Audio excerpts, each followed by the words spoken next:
Ranking Member Durbin, and members of the Judiciary Committee, thank you for the opportunity to appear today. I must start with a word of prayer for the tragic accident that befell our nation last night, where we lost civilians and service members. I pray for their families.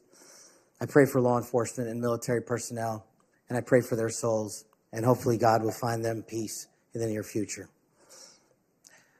I'd like to welcome my father, Pramod, and my mother, Anjana, who are sitting here today. They traveled here to get here from India. My sister's also here, Nisha. She also traversed the oceans just to be with me here today. It means the world that you guys are here. Jesse Krishna. I wouldn't be here today without their guidance, their unwavering support, and their relentless love. When President Trump informed me of his intention to nominate me as the director of the FBI, I was deeply honored. Sitting here today, I carry not only the dreams of my parents, but also the hopes of millions of Americans who stand for justice, fairness, and the rule of law. My commitment to these principles is deeply rooted in my family's history, which has profoundly shaped my worldview. My father fled Idi Amin's genocidal dictatorship in Uganda, where 300,000 men, women, and children were killed based on their ethnicity, just because they happen to look like me. My mother is originally from Tanzania. She studied in India, as did my dad, and they were married there.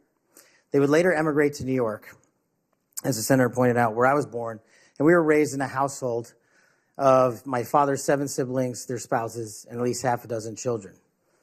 That's the only way we knew how to do things at the time, in the 70s and 80s, the Indian way. But we would soon learn the American way. These values have shaped and been the driving force of my career in 16 years of government service. Protecting the rights of the Constitution is of the utmost importance to me and has been every single time I've taken that oath of office. The recent terrorist attacks in New Orleans tragically claimed the lives of 14 innocent Americans and serve as a stark reminder that our national security is at threat, both internally and externally. The FBI, the Federal Bureau of Investigation, and the Department of Justice, where I served, play a pivotal role in securing our freedoms and our safeties for American citizens. If confirmed as the next FBI director, I will remain focused on the FBI's core mission. That is to investigate fully wherever there is a constitutional factual basis to do so, and to never make a prosecutorial decision that is solely the providence of the Department of Justice and the Attorney General. For the first 8 years after law school, I served as a public defender, first for Miami-Dade County and later for the Southern District of Florida. During that time, I represented some pretty awful human beings, charged with some pretty heinous crimes.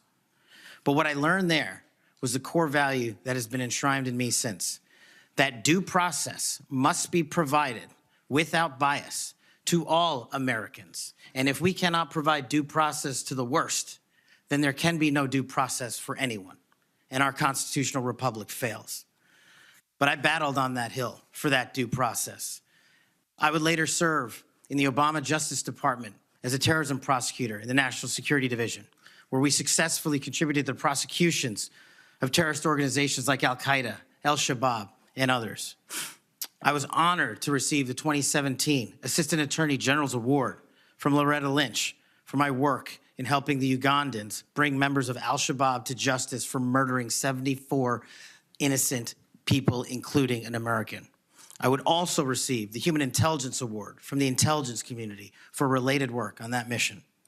My experiences at the National Security Division and would later be followed by my experiences on the National Security Council as Senior Director for Counterterrorism, and later as the Deputy Director of National Intelligence, responsible for the production, creation, and promulgation of the Presidential Daily Briefing, our nation's most sensitive classified information and secrets to protect our country.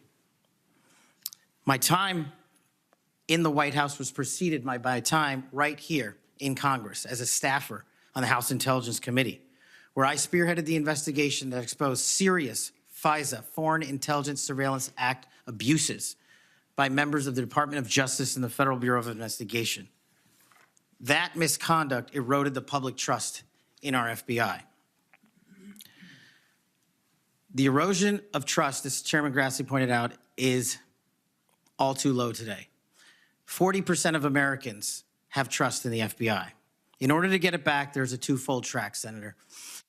One, violent crime is exploding in this country, and we cannot afford them to allow it to run away. We must tackle violent crime. Just in 2023 alone, there was 100,000 rapes, 100,000 drug overdoses, and 17,000 homicides.